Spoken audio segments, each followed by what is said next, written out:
I am Elijah Carter, 29 years old, an elementary school teacher in Savannah, Georgia. My life has been tied to routine, to the gentle chaos of 8-year-olds learning to read, to the predictable rhythm of lesson plans and parent conferences.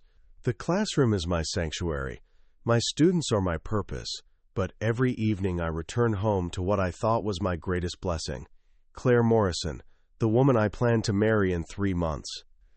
I grew up in a modest household where silence was golden and keeping peace was paramount. My childhood wasn't complicated, just quietly overshadowed. My parents, Susan and Thomas Carter, always favored my younger brother Mason. Mason, 6 years my junior, was the family's shining star, charismatic, bold, the kind of person who could charm his way out of detention and into the principal's office for praise. I wore hand-me-downs while Mason got new clothes. I earned pocket money tutoring struggling classmates, while Mason received allowances for simply existing. Before we jump back in, tell us where you're tuning in from, and if this story touches you, make sure you're subscribed, because tomorrow I've saved something extra special for you.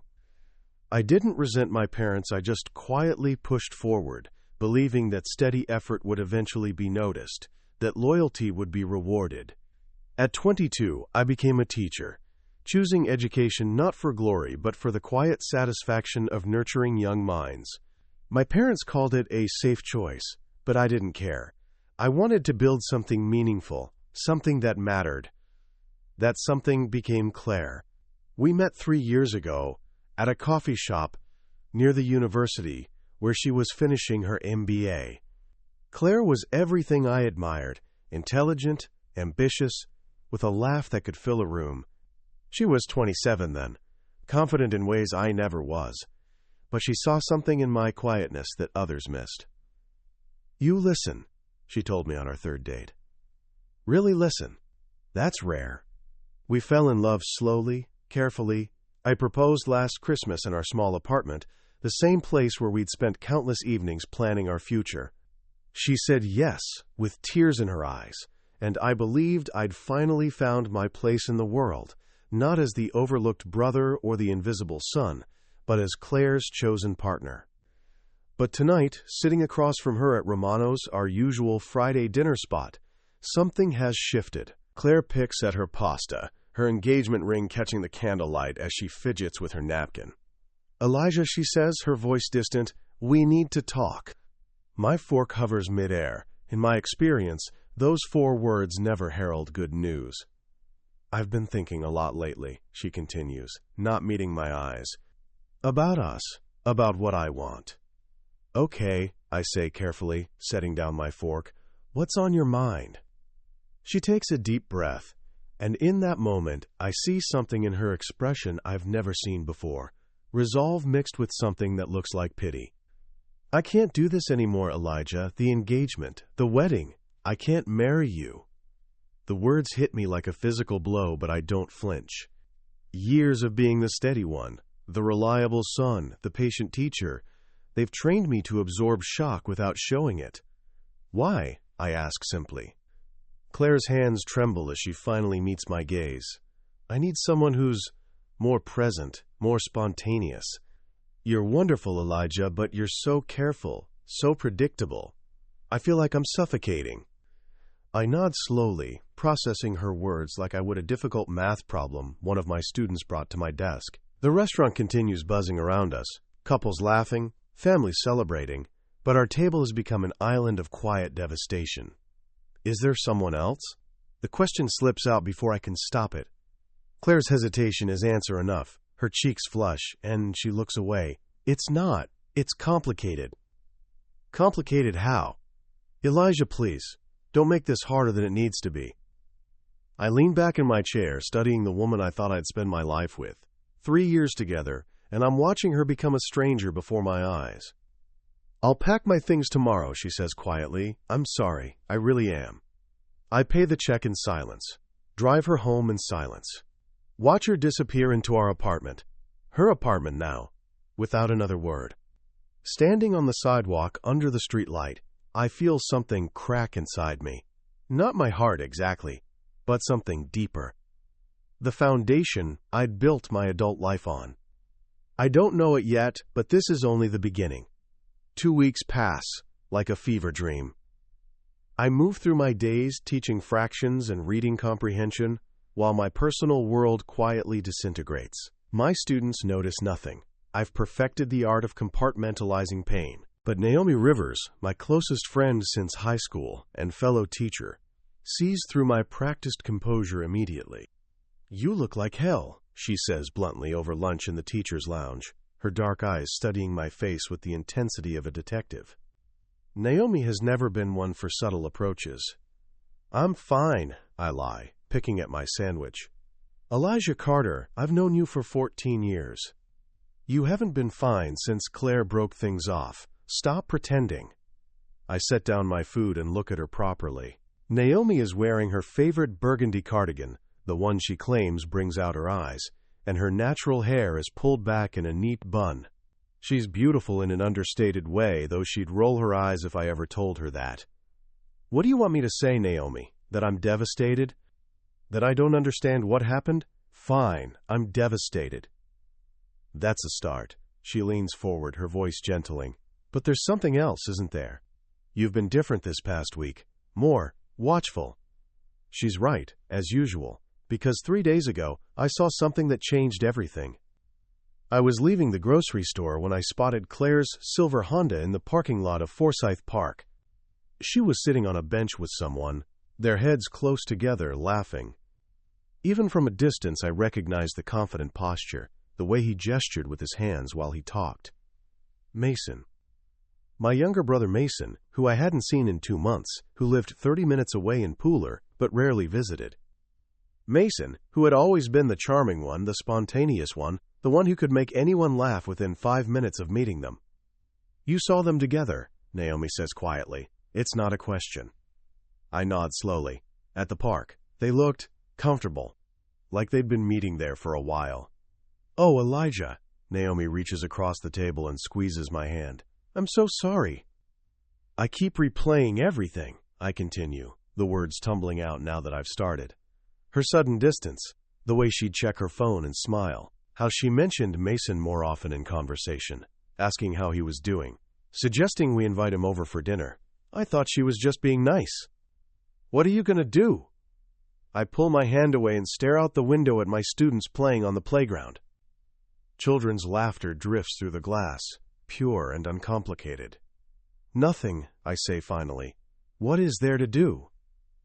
"You could confront them, demand answers." "And then what? Beg her to choose me? Fight my brother over a woman who's already made her choice?"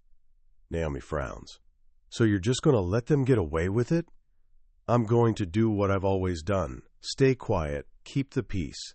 Let everyone else be happy while I figure out how to put the pieces back together." But even as I say the words, something hard and determined is crystallizing in my chest. The Carter family Sunday dinner has been a tradition for as long as I can remember. Every week at 6 o'clock sharp, we gather around my parents' worn oak table in their modest ranch house on the outskirts of Savannah. Usually, it's just the 4 of us now. Me, Mom, Dad, and whatever girlfriend Mason happens to be dating. But today feels different. Today, Mason arrives alone, practically bouncing with barely contained excitement. "I have news," he announces, before we've even said grace, his grin stretching ear to ear. My mother, Susan, immediately perks up like a bird spotting a worm. At 58, she still treats Mason like he's 12 years old and has just won the school science fair.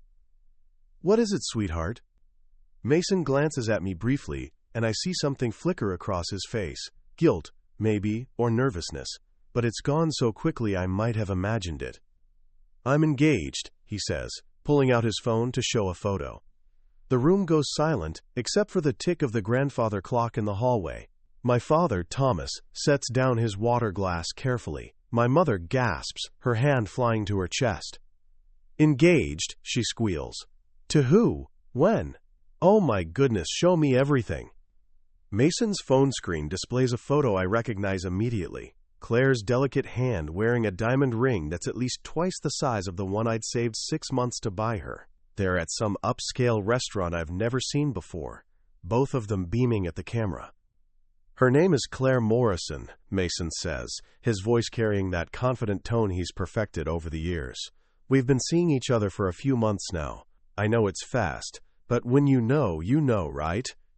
My mother is practically vibrating with joy. She's beautiful. Oh, Mason, I'm so proud of you. Finally, settling down. And look at that ring. You did good, honey. I sit there in complete silence, watching my family celebrate my brother's engagement to my ex-fiancée. The woman who broke up with me 3 weeks ago because I was too predictable is now wearing Mason's ring and being praised by my mother as if she's the greatest catch in Georgia. Elijah, my father says quietly, you're awfully quiet. All eyes turn to me. Mason's smile falters slightly and I see him swallow hard. Congratulations, I say evenly. I'm sure you'll be very happy together. You know her? My mother asks, tilting her head. Claire Morrison. That name sounds familiar. She was my fiancée until 3 weeks ago, I say simply. The silence that follows is deafening. My mother's face cycles through confusion, shock, and then something that looks disturbingly like annoyance. Your fiancé? She repeats slowly. Yes, we were engaged for 8 months. We broke up right before she started dating Mason. Mason shifts uncomfortably in his chair. Elijah, I wanted to tell you. When? I interrupt, looking directly at him. When did you want to tell me? Before you asked her out? Before you proposed? Or were you planning to mention it at the wedding? Boys, my father warns, but his voice lacks conviction. My mother, however, surprises me with her response. Instead of demanding explanations or expressing shock at the situation, she turns to Mason with concern. Honey, are you sure about this? Dating your brother's ex-fiancée might cause complications. She chose me, Mom, Mason says defensively. It's not like I stole her. She ended things with Elijah because she wasn't happy. What was I supposed to do? Ignore my feelings? Your feelings? I ask quietly. Yes, my feelings. I've had feelings for Claire since the first time you brought her around. I tried to stay away, but after she broke up with you, we started talking and you moved in for the kill. It wasn't like that. My mother leans forward, and I see the familiar look in her eyes, the same protective glare she used to give teachers who dared to criticize Mason's behavior. Elijah, you need to be supportive of your brother. If Claire chose him, then obviously she wasn't the right woman for you. You should be grateful this happened before the wedding. The words hit me like a slap. I stare at my mother, this woman who raised me, who watched me plan a future with Claire, who helped me pick out the engagement ring, and she's telling me to be grateful. Grateful, I repeat. Yes, grateful that you didn't waste years married to someone who didn't truly love you. Mason and Claire obviously have something special. Something inside me snaps, but instead of exploding, I feel myself going very, very quiet. It's the same quiet I used to retreat into as a child when Mason broke my toys and my parents told me to share. The same quiet I used when Mason borrowed my car and returned it with a dent, and my parents said accidents happen. You're right, I say, standing up from the table. I should be grateful.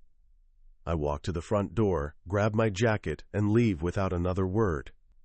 Behind me, I hear my father call my name once, but he doesn't follow.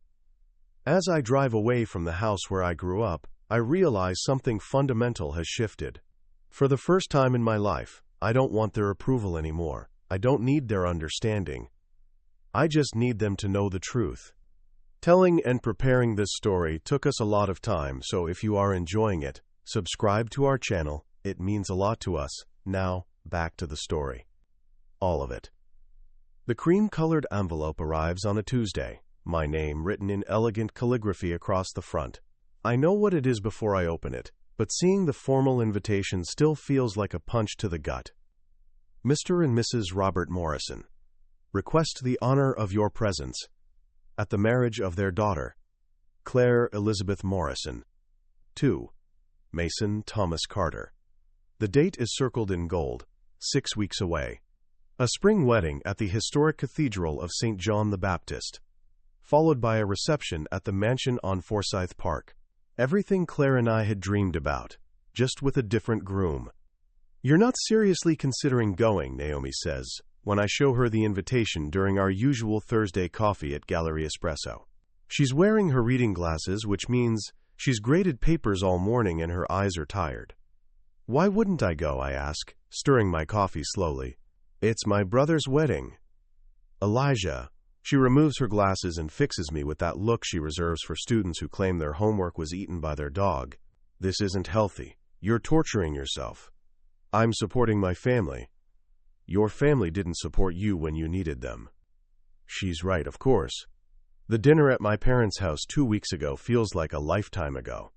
Since then, I've received exactly one text from my father. "Hope you're doing okay, son." Nothing from my mother. Nothing from Mason. "I need to be there," I say quietly. "Why?" Quote, "I've been asking myself the same question. Why do I feel compelled to witness the woman I loved marry the brother who betrayed me? Why does the thought of sitting in that pew, watching them exchange vows, feel less like masochism and more like necessity? Because I have something to say." Naomi sets down her coffee cup carefully. "What kind of something?" "The truth. All of it." For the first time since Claire left, I feel something besides numbness. It's not anger, exactly, or revenge. It's clarity. A sense of purpose I haven't felt in months. "Elijah, what aren't you telling me?" I fold the invitation carefully and slip it back into my jacket pocket. "Nothing yet, but I will soon enough." The text arrives at 9:47 p.m., the night before the wedding. I'm grading papers at my kitchen table, red pen in hand, when my phone buzzes. "Can we talk?" Claire. I stare at the message for a full minute before responding. "About what?" "Please, just 20 minutes. Forsyth Park, by the fountain." The same park where I first saw her with Mason. The irony isn't lost on me, but I find myself reaching for my jacket anyway. 10 minutes. The park is nearly empty at this hour, just a few joggers and dog walkers making their evening rounds. Claire is sitting on our old bench, the one where we used to share Sunday morning coffee and plan our future. She's wearing a simple blue dress, her hair pulled back in a loose ponytail. Even in the dim streetlight, I can see the tension in her shoulders. "Thank you for coming," she says as I approach, not quite meeting my eyes. I sit beside her, maintaining careful distance. "What did you want to talk about?" "Tomorrow." She twists her engagement ring, Mason's ring, around her finger. "I keep thinking about what you said at your parents' house, about how this all happened." I told the truth. "I know. That's what's bothering me." She finally looks at me, and I'm startled by how tired she looks. "Elijah, I need to ask you something, and I need you to be honest." "I'm listening." "If I called this off, if I walked away from Mason tomorrow, would you ever consider taking me back?" The question hangs in the air between us, like smoke. A month ago, it would have been everything I wanted to hear. Even 2 weeks ago, I might have said yes without hesitation. "Why are you asking me this now?" "Because I'm scared." Her voice breaks slightly. He's not what I thought he was. These past few weeks, planning the wedding, I've seen sides of him that... She trails off, shaking her head. "What sides?" "He's jealous, possessive. He checks my phone, questions where I go. Yesterday he told me I couldn't be friends with my study group anymore because there are men in it. And when I tried to talk to him about it, he said I was being dramatic. I processed this information slowly, and you want to know if I'd take you back. I'm not saying I would leave him, I need to know that I have options, that if things get worse." "Claire," I turn to face her fully. "Do you hear yourself right now?" "What do you mean?" "You're sitting here, 12 hours before your wedding, asking your ex-fiancé if he'd be your backup plan." She flushes red, even in the dim light. "That's not what I meant." "Isn't it?" I keep my voice gentle, but firm. "You left me because I was too predictable, too safe. Now you want to marry Mason because he's exciting and spontaneous. But when that excitement turns controlling, you want to know if steady, reliable Elijah will be waiting in the wings. It's not like that." What's it like then? She's quiet for a long moment, tears beginning to track down her cheeks. I don't know. I'm so confused, Elijah. I thought I knew what I wanted, but now I feel like I'm drowning. Then don't marry him. I can't just call off the wedding. Everyone's coming. The deposits are paid. My parents. None of that matters if you're making the wrong choice. But what if I'm making the wrong choice either way? What if there is no right choice? I reach into my pocket and pull out my phone, pressing record before setting it on the bench between us. What are you doing? Claire, I want you to listen to yourself. Really listen. Tell me honestly, why are you marrying Mason tomorrow? Because I love him. Do you? Or do you love the idea of him, the excitement, the way he makes you feel special and chosen? She's crying harder now. I don't know the difference anymore. And that's exactly why you shouldn't be walking down the aisle tomorrow. I stop the recording and slip my phone back into my pocket. Claire looks at me with confusion and something that might be fear. What was that for? Insurance, I say quietly, standing up. Claire, I hope you figure out what you really want. But it won't be with me. That ship has sailed. Quote, I walk away, leaving her crying on the bench, and for the first time since this whole nightmare began, I feel completely at peace with my decision. Tomorrow, everyone will know the truth. The Cathedral of St. John the Baptist stands majestically in the heart of Savannah's historic district, its twin spires reaching toward a cloudless April sky. I arrive precisely 15 minutes before the ceremony, wearing my best navy suit and a calm expression that masks the storm brewing inside me. The parking lot is full of familiar faces from both families, guests chattering excitedly as they make their way toward the ornate entrance. I recognize Claire's college friends, my parents' neighbors, Mason's old high school buddies. Everyone seems genuinely happy to be here, celebrating what they believe is a beautiful love story. If only they knew. Elijah! My mother's voice cuts through the crowd. She approaches wearing a powder blue dress and a forced smile. I'm so glad you decided to come. It shows real maturity. Wouldn't miss it, I reply evenly. My father appears beside her, adjusting his tie nervously. Son, I'm proud of you for being here. I know this can't be easy. It's easier than you might think, I say, and something in my tone makes him study my face more carefully. Inside the cathedral, sunlight streams through stained glass windows, casting jeweled patterns across the polished pews. The space is decorated with white roses and baby's breath, exactly the way Claire had described her dream wedding to me 2 years ago. I take a seat in the back row, close to the aisle. Naomi slides in beside me, her expression worried. You look too calm, she whispers. It's making me nervous. I'm exactly as calm as I need to be. Elijah, whatever you're planning, trust me. The organist begins the processional, and guests rise to their feet.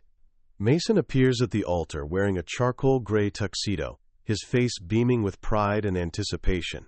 He looks every bit the happy groom, completely unaware of what's coming. Beside him stands his best man, a college friend whose name I can't remember. The groomsmen file in, followed by Claire's bridesmaids in dusty rose dresses. Everything is picture perfect, a fairy tale wedding straight out of a magazine. Then the music swells, and Claire appears at the back of the cathedral. She's breathtaking in an ivory gown with delicate lace sleeves, her dark hair styled in an elegant updo beneath a cathedral-length veil. Her father, Robert Morrison, walks proudly beside her, his chest puffed with paternal pride. But I can see what others miss. The slight tremor in Claire's hands, the way her smile doesn't quite reach her eyes, the careful mask she's wearing to hide her uncertainty. Our eyes meet as she passes my pew, and I see a flash of panic cross her face. She knows I remember our conversation from last night. She knows I heard her doubts, her fears, her admission that she doesn't know why she's doing this. But she keeps walking toward Mason, toward a marriage built on shifting sand. The ceremony begins with the usual platitudes about love and commitment. The officiant, an elderly priest with kind eyes, speaks about the sacred bond of marriage, about choosing your partner every day, about honesty and trust forming the foundation of a lasting union. I almost laugh at the irony.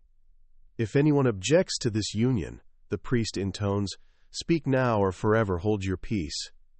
The cathedral falls silent. This is typically a ceremonial moment, a brief pause before moving to the vows.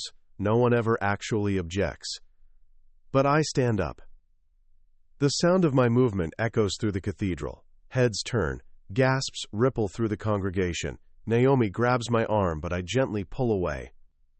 "Excuse me," I say, my voice carrying clearly through the sudden silence. "I have something to say."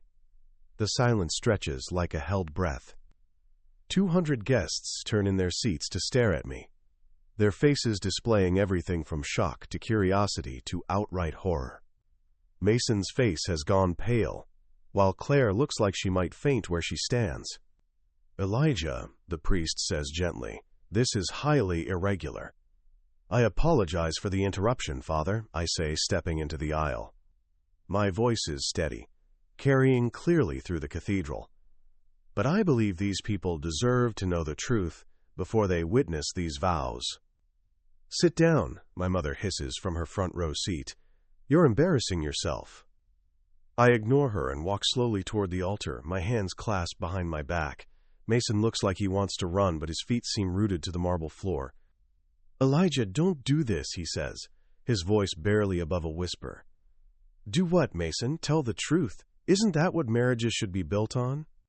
I turn to face the congregation, and my voice carries to every corner of the cathedral. Most of you know me as Elijah Carter, Mason's older brother. What you might not know is that 6 months ago, I was engaged to Claire Morrison. We had planned our wedding for this spring in this very cathedral. We had chosen flowers, tasted cakes, sent save the dates to many of you sitting here today. Murmurs ripple through the crowd. Claire's grandmother clutches her purse tighter, her mouth forming a small O of surprise. 3 months ago, Claire ended our engagement. She told me she needed someone more spontaneous, more exciting, someone who could give her the passion she felt was missing from our relationship. I pause, letting this sink in. What she didn't tell me was that she had already found that someone, my brother. "That's enough," Mason says, taking a step forward. But I hold up my hand. "I'm not here to stop this wedding out of jealousy or spite. If Claire and Mason had found genuine love together, I would have wished them well, despite the pain. But last night, Claire called me." I pull out my phone, and Claire's face goes white. "She asked to meet me at Forsyth Park. And she asked me a very interesting question." I press play on the recording. Claire's voice fills the cathedral, clear and unmistakable. "If I called this off, if I walked away from Mason tomorrow, would you ever consider taking me back?" The gasps from the congregation are audible now. Claire's parents look stricken. Mason's face has shifted from pale to red with anger. "Because I'm scared. Mason he's not what I thought he was. These past few weeks, planning the wedding, I've seen sides of him that—" "Turn it off," Mason shouts, his composure finally cracking. "Turn it off right now!" But I let it continue. Claire's recorded voice admits her doubts, her fear, her uncertainty about why she's marrying Mason at all. When the recording ends, the cathedral is dead silent, except for the soft sound of Claire crying. "I'm not sharing this to humiliate anyone," I say, my voice gentle but firm. "I'm sharing it because marriage is supposed to be about choice, not convenience. About love, not settling. About honesty, not hiding." I look directly at Claire. "If you're marrying Mason because you love him completely and want to spend your life with him, then I'll sit back down and celebrate with everyone else. But if you're marrying him because the invitations are sent and the deposits are paid, then you're making a mistake that will hurt both of you." I turn to Mason. "And if you're marrying her to prove something to me, or to our parents, or to yourself, then you're not doing either of you any favors." The cathedral erupts. Claire's mother stands up, her face flushed with anger. Mason's best man looks like he wants to disappear. My own mother is on her feet, pointing an accusatory finger at me. But through all the chaos, I feel something I haven't felt in months: peace. The weight of secrets and silence has finally lifted from my shoulders. The choice is yours, I say to both Claire and Mason. Then I turn and walk back down the aisle, past the stunned faces, past Naomi's proud smile, and out into the bright Savannah sunshine. I make it halfway across the cathedral parking lot before Naomi catches up with me, slightly out of breath but grinning, like she's just witnessed the most satisfying moment of her life. That, she says, falling into step beside me, was magnificent. Was it? I ask, genuinely curious. Now that the adrenaline is fading, I'm not entirely sure what I've just done. Elijah Carter, in 14 years of friendship, I have never been prouder of you. Behind us, the cathedral doors burst open, and wedding guests pour out in clusters, their voices carrying across the parking lot in animated whispers. I catch fragments of conversation. Did you know about this? Poor Claire. I can't believe Elijah had that recording. My phone buzzes with a text from my father, we need to talk.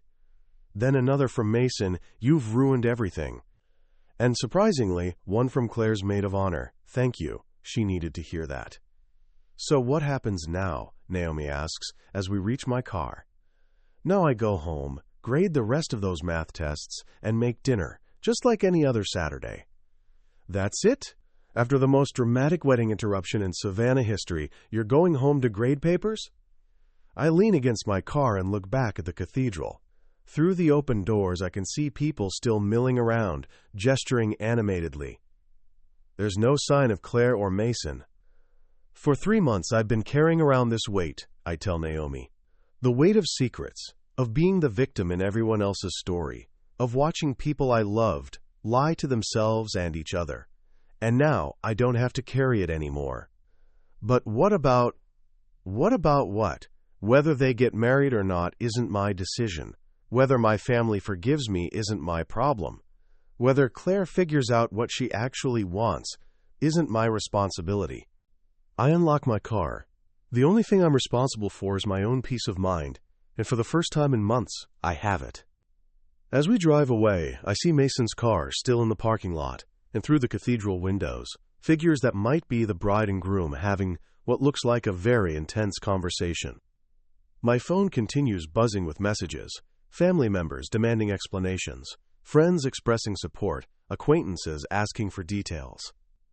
I turn it off and drive home through the tree-lined streets of Savannah, Spanish moss swaying gently in the afternoon breeze. Whatever chaos I've left behind, it's no longer mine to manage. For the first time in my adult life, I've chosen myself over keeping the peace. It feels like freedom. 3 weeks pass like pages turning in a favorite book, quietly, peacefully, without drama. I settle back into my routine of teaching, grading papers, and taking evening walks along the Savannah River. My students welcome me back from what they assumed was a weekend vacation with handmade cards and stories about their own family adventures. Mr. Carter, you seem different, says Emma, one of my brightest third graders, as she turns in her math worksheet. Happier, I think. Out of the mouths of babes. Naomi visits most evenings, and we've fallen into an easy rhythm of cooking dinner together while jazz plays softly from my kitchen radio. Last night, she made her grandmother's jambalaya while I attempted homemade cornbread. We laughed when it came out slightly burnt, and I realized it had been months since I'd laughed without forcing it. You know, she said, stirring the jambalaya, I always wondered what you'd be like when you stopped trying to make everyone else happy. And? I like this version of you better. My father called yesterday, his voice careful and measured. Son, I owe you an apology. Several apologies, actually. Your mother and I, we handled things poorly. We always have when it comes to you and Mason. Dad? No, let me finish. You deserved our support. And instead, we made excuses for behavior we knew was wrong. I'm proud of what you did at that wedding. It took courage. I accepted his apology, though I told him it would take time to rebuild what had been broken. Some wounds heal slowly, but they do heal. Mason hasn't contacted me at all, which is fine. I heard through Naomi, who heard through her hairdresser, who heard from Claire's cousin, that the wedding was called off 20 minutes after I left. Claire apparently stood at the altar, looked at Mason, and quietly said, "He's right, I can't do this." This morning, as I sit on my front porch with coffee and the newspaper, a message appears on my phone from an unknown number. "Elijah, this is Claire. I know I have no right to ask anything of you, but I wanted you to know that you were right about everything. I'm getting help, therapy, to figure out why I keep making decisions that hurt the people I care about. I'm sorry for the pain I caused you. I hope someday you can forgive me, but I understand if you can't. You deserve all the happiness in the world." I read the message twice, then delete it without responding, not out of anger, but out of closure. That chapter of my life is finished, and I have no desire to reread it. "Morning, stranger," Naomi calls from the sidewalk, carrying 2 cups from our favorite coffee shop. She's wearing a yellow sundress that brings out the gold flecks in her brown eyes. "You're early," I say, making room for her on the porch swing. "Couldn't sleep. Kept thinking about that field trip proposal we discussed. The one to the aquarium?" We spend the morning planning lessons and laughing at inside jokes that feel comfortable and new at the same time. When she leaves to run errands, she kisses my cheek, a gesture that feels neither rushed nor forced. As I watch her walk down the tree-lined street, I realize something profound. For the first time in my life, I'm not waiting for happiness to find me. I'm creating it, moment by moment, choice by choice. And it's enough, more than enough. It's everything. Up next, we have 2 more incredible stories that are waiting for you. Just click the image you want to watch, and it will take you there. If you enjoyed this video, make sure to subscribe. It would mean a lot.